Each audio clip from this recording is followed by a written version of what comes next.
Hey guys, it's Tony with Backwoods Biker Magazine and Wood Tramp Outdoors. It's winter time, so we've been getting a lot of emails asking us for an updated version of a winter e-bag. Hang tight, this is important.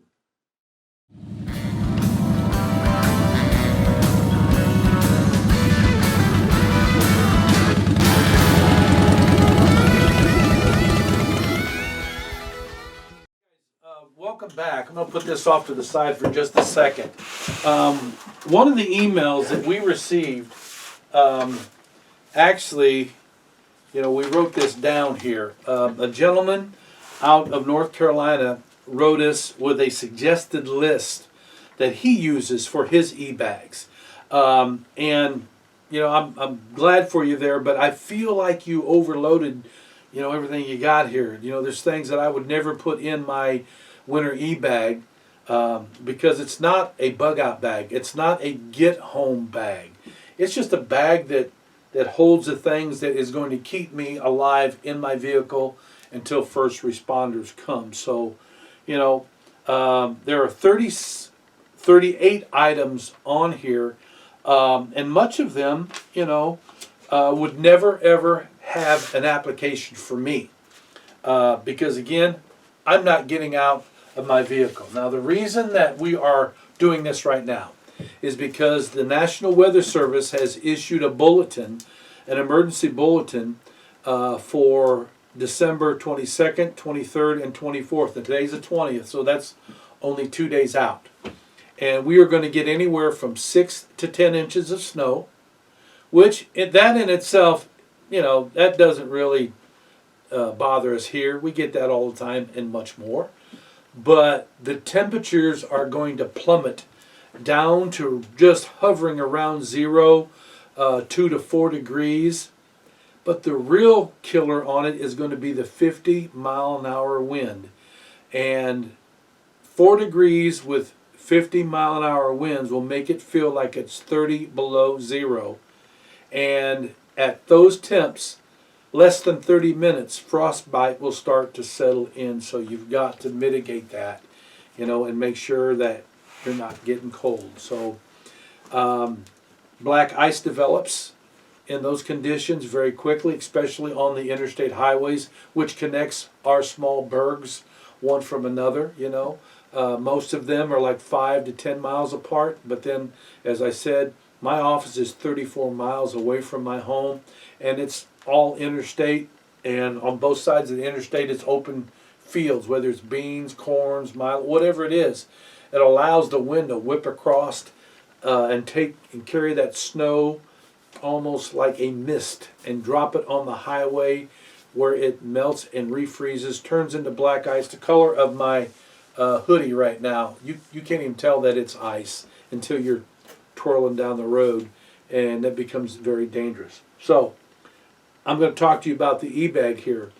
Here's some components that I want you to consider. Number one, fill your tank up with gas before your event starts.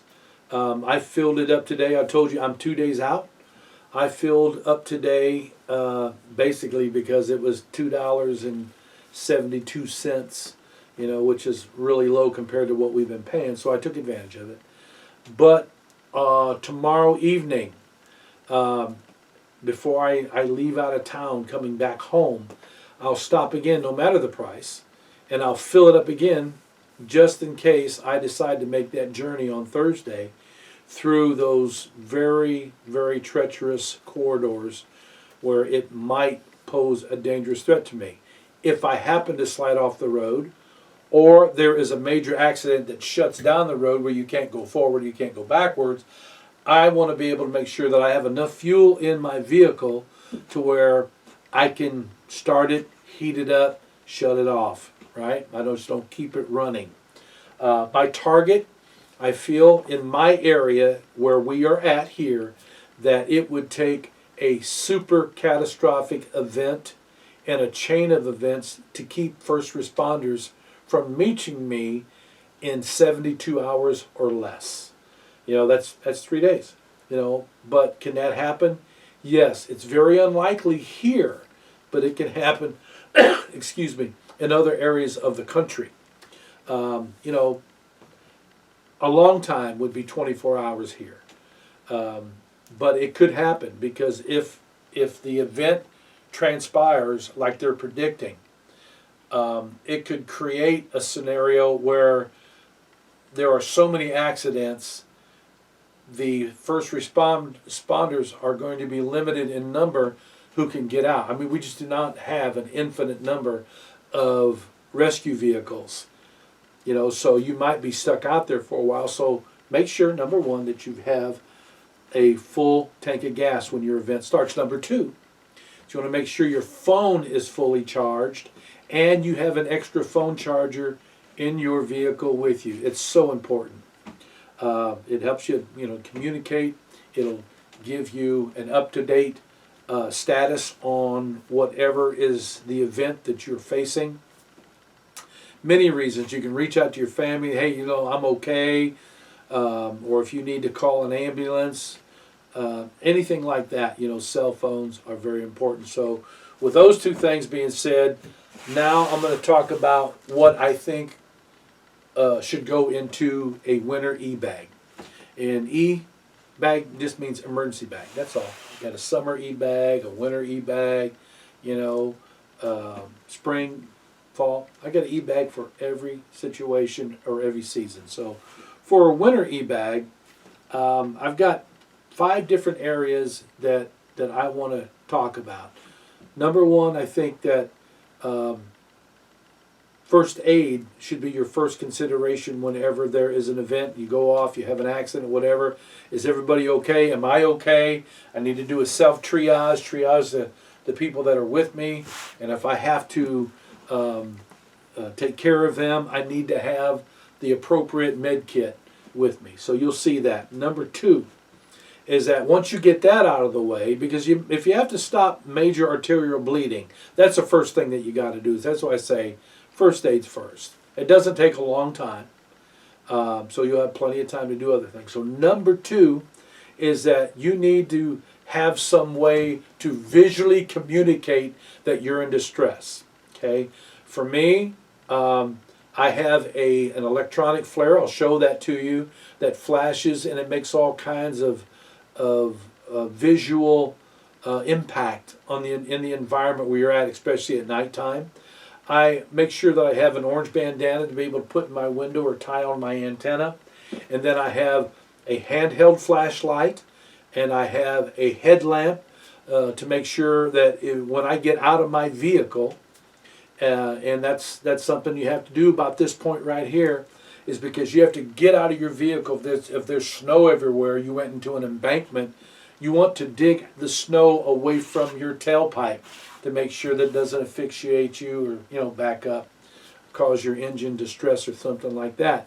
When you get out of your vehicle, especially in a driving blizzard, where other people are in the same boat you're in, they can't see you, especially if you don't have a headlamp on or a flashlight. And I'm watching all the time, you know, when I'm going out to dig that out or whatever.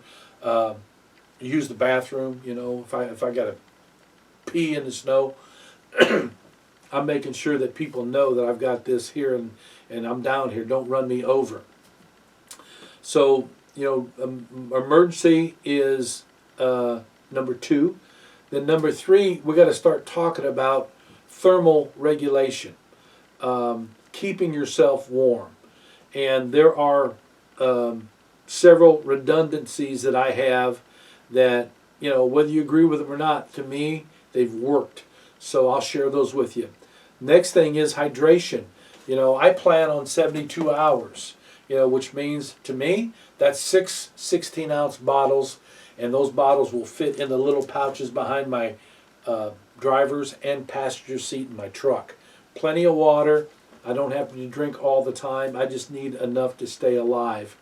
And then the last thing that I'm concerned with is having something to eat to be able to keep my energy up, and I'll show you that.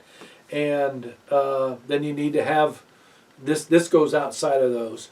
You need to have a garment that you can put on that will keep you warm, even when you are stationary, sitting in your vehicle with your vehicle shut off. Okay, and I'll show you that. And then also, you know, the bag that I put that in, that was this right here. You know, that's one of the things that people always question me about. Well, what's your e-bag look like? Well, really, it depends on the season and depends on what I'm putting into it. A bag for the winter time where I'm going to be in areas where people may be walking by my vehicle. I don't want them to look and see there's a tactical bag in my vehicle or a shooting bag. You know, a bag like this, plain Jane, you know, I would consider this a Grayman bag. You know, there's nothing loud about this at all, and it isn't really expensive. So now, let's talk about those areas that I shared with you. Number one would be the first aid, and you'll see how I pull stuff out of this bag is how it's packed for a reason. I told you, number one is first aid. That has to be the most accessible thing. This is not an IFAK kit, and this is not a bleed bag. I consider this to be a medium-sized multi-purpose bag. It has everything in it that a bleed bag has. It has tourniquets, it has C-locks, it's got hemostatic gauzes, combat gauze, all types of stuff like that to stop major arterial bleeds, okay? But it also has, you know, ibuprofen in it, and it also has an Israeli bandage in it too, you know, so I'm talking about serious bleed situations. But it has, well, let me just open this here. It's got some towelettes in it, it's got ibuprofen, it's got acetaminophen in it, little boo-boo bandages, some 4-inch bandages. It has antihistamines in it. Triple antibiotic ointments are in it also. You know, I've got some safety pins here. This might surprise you here, but for me, this is an important aspect to carry in an e-bag is a splint. This happens to be the Hero Healer, and this is a 36-inch flat pack. You can even cut these to fit whatever you need, but these are marvelous splints that take up no room inside of your med kit. You know, so that's number one, is getting my medical stuff all lined out.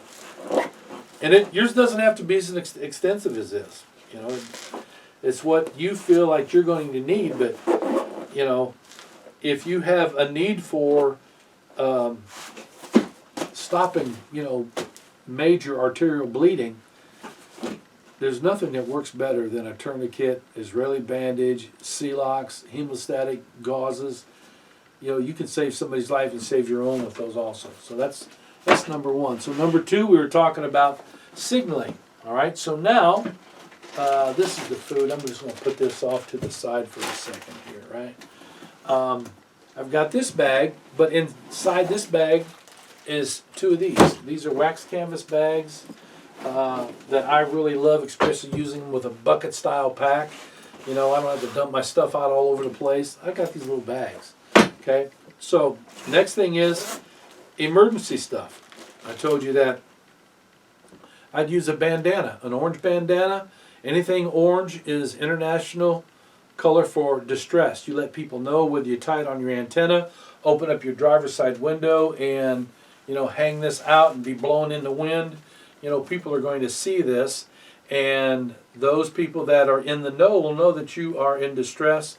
And I think, you know, I found that most people, although they may not know this is the international color for distress, when they see that flying around, more than likely they're going to, you know, be able to call for you or something like that.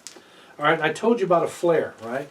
This is the flare that I use, right? I love this style. Not always this one, but this style, because of what it provides.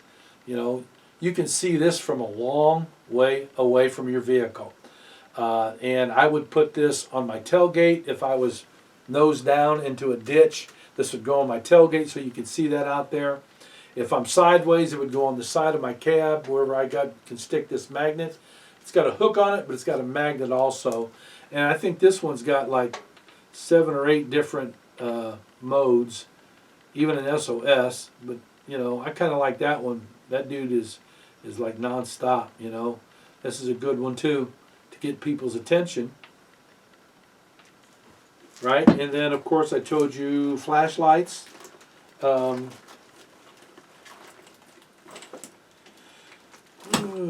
I put that in here? Nope, I've got flashlights in this bag. I really wanted them in that bag, but let's see here. Take some of this stuff. I have to get to them. All right, this is my handheld. It's a 90-degree dude. That's going to go in here. And then I have this Streamlight headlamp. And both of those are rechargeable, by the way. And because they're rechargeable, I've got both the cables that these will need. Okay? Right. Alright, so then the other thing for emergency that I put in this bag is this little gizmo right here. This thing is a seatbelt slicer. If you are restricted by your seatbelt, can't get out, this thing will cut your seatbelt in half in a New York minute, quickly, right? And then the other thing that's on this end, you hear that? That's a glass breaker that will break your windshield or your side windows like that. Everybody should have one of these in their vehicle at all times, but especially if you might have to get out. Then always take a storm whistle with you. These huge storm whistles are very loud, and where people may not be able to see you because of the blizzard. If you happen to open your window and start blowing because you see somebody standing on the side of the road that may not be able to see you because of your position, this will draw attention to you. Okay? Then, let me see here. Okay. We always want to carry a blade. Let me take some of this stuff out of here. I'll have a main EDC blade. You know, this one happens to be the LT Wright Illuminous 5. It's a little big for an e-bag, but I've been carrying this knife for a lot of this year, so I'm going to keep that. Also a multi-tool, because it's got so many things in it that I might use in a disabled situation when my vehicle is in trouble. So we've covered that, and now we want to talk about thermal regulation, right? So for thermal regulation, what I have is a heavy-duty anorak, 100% wool, made by Lester River Bushcraft. One of the best I've ever seen. This will be there. That's the first line of defense, is what I'm wearing. The second thing that will be in my truck will be this 100% wool blanket. This is a queen size blanket that is going to provide enough protection. If I double this up, I'm going to stay warm with the anorak and with this wool blanket. For extra measure, I just threw in this merino wool balaclava and also the neck gaiter. That'll be a part of my thermal regulation. And then everybody knows what these are, or you should. These are these little hand warmers and toe warmers and body warmers. These are 18-hour body warmers. These are 8-hour toe warmers. And I keep at least 2 packages of each, hand warmers, all that stuff. So it'll help me keep myself regulated, heat-wise, right? So I got those 3 things. And then the last one is really going to surprise you. Or maybe it does, maybe it doesn't. If you watch my videos throughout the years, I've taught you how to build a can heater for your vehicle. And I'm replacing the can heater this year with the UCO candle lantern, because believe it or not, this little guy right here will put out 1900 BTUs of heat. And when you're talking about an enclosed cockpit, centralize this, hang it down. It's not only going to give you some nice warm light, but it's going to give you 1900 BTUs of heat that with everything else, you're going to stay warm even when it's 0 degrees. Okay. Now, I do want to tell you this, though. If you elect to use this type of candle, or any candle, in a vehicle, make sure they're 100% beeswax, because beeswax will not give off soot. It's not going to give off a bunch of funky emissions like paraffin wax will. That will asphyxiate you if you're not careful.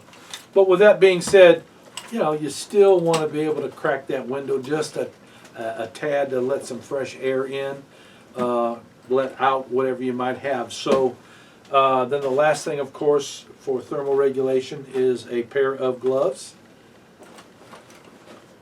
These are Plainsman leather gloves. Love those things.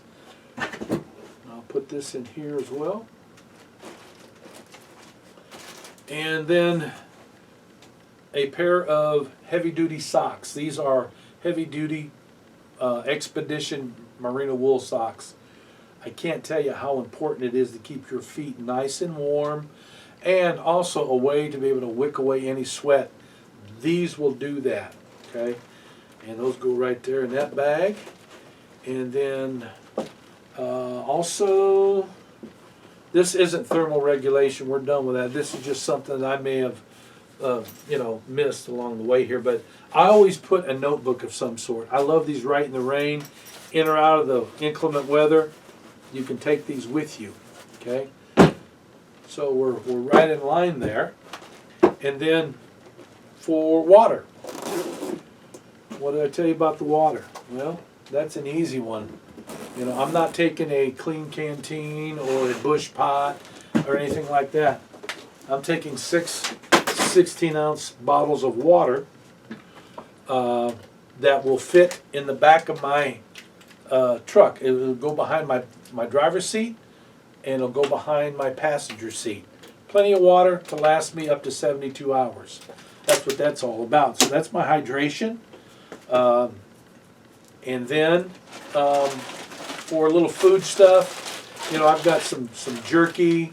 I've got some pistachios. I've got some different drink mixes in here, trail mixes. I even have a wipe, special wipe with it, you know. Just some little stuff that'll keep me going for about 72 hours, because I don't need a lot. And I think the most dangerous thing is, you know, fighting the urge to get out and walk home. When it's 30 below zero, not a good idea. Not a good idea. I mean, you've got to have expedition weight garments and gear to be able to survive that for any amount of time, and you have to have the skills to do it, not just watching somebody on TV and going out for winter camp out a couple nights a year. You know, too many people have died that way. Then, okay, so the bag I told you about is very simple. It's just a gray man style bag, and I do keep one extra tourniquet in this bag on the side, because I want to have quick access to it. And here's a rule of thumb for me. If I'm carrying a blade that can cut me when I'm out terribly, a tourniquet is going on the trip as well. It's just smart business. Okay, so now let's put all this back again. These are great little bags, you know, and again, I started using these, you know, a long time ago. They weren't canvas bags. Most of the time they were leather bags, a little bit heavy, but they organized my backpacks, my bucket style backpacks, very well. Okay, so that's going to go down in the bottom. This will go down in the bottom as well. I am putting my signaling devices off to the side here, so I will have quick access to them. I know where they're at. They won't be getting out away from me. And my first aid kit, because I want to have that accessible right away. It's going to be one of the last things that goes in, right in the middle here, and I'll throw this food stuff off to the side. And so now what you have here is a e-bag that doesn't look like an e-bag, and it's not, I bet it's 15 pounds, maybe something like that. So with that and this wool blanket and my anorak, I'm good to go. My kit is complete. So thanks for the question on the e-bag. And again, if you happen to live in this Midwest corridor right now, pay attention to what the National Weather Service is saying, because this could be a very dangerous event. And if we've got the information, and we got the data, and we're smart about it, then there's no reason for us to fear it. We just need to be prepared and be smart with it. You know, we are not going on an extended camping trip. We're not going to be trekking through the treacherous Arctic winds, you know, trying to make a point, you know, a notch in my belt. No, we're hunkering down until the first responders can get to us. So thanks again. Appreciate it. Appreciate all your support, reading the magazine, your comments, your questions, and you know, the adulations that you send off our way. We do appreciate that. So until next time, you guys ride free, you live free, and as always, you be safe out there, especially in this type of weather. It's dangerous.